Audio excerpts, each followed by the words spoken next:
Считанные дни остаются до того, как граждане Таджикистана изберут президента. На главный пост страны претендуют 5 кандидатов, в их числе действующий глава государства. Буду голосовать за нашего президента Эмомали Рахмон, потому что он самый лучший президент, лидер нации. Ждем честных выборов, но большинство нашего народа, как всегда, будут голосовать за нашего президента нынешнего. Пешвой Милад Бапеш.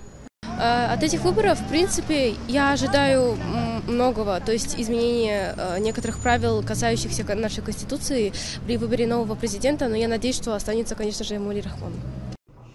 Сторонники 68-летнего политика ставят ему в заслугу установление мира после гражданской войны и экономическую стабильность.